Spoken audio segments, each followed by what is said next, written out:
আমরা আশা করছি এই মাসের মধ্যে এই বিষয়গুলোর সমস্যার সমাধান আমরা করতে পারবো। এয়ারপোর্টের বিষয়গুলি, বিমানের বিষয়গুলি, এইটা আমি অবগত আছি, কারণ এখানে দেখি প্রায় সময় এই বিমান ভাড়া নিয়ে কারসাজি হয়।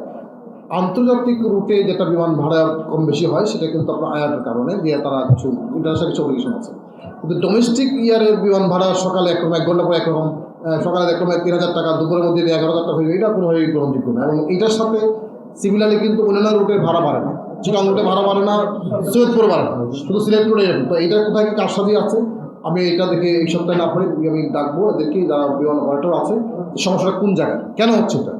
কারণ এটা আমি মনে করি যে এটা সমাধান করা উচিত। কারণ এখানে যেটা হলো একটা সিন্ডিকেশন কাজ করে, এটা আমি ঢাকায় দেখছি।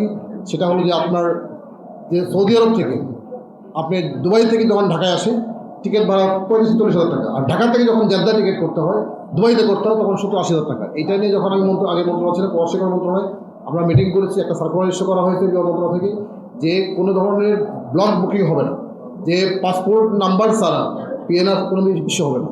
কিন্তু আমাদের একটা সিন্ডিকেট এই কাজটা করতো, সেটা কিছুটা নিয়ন্ত্রণে আসছিল, মাঝখানে আবার মাথা চারা দিয়ে উঠছে।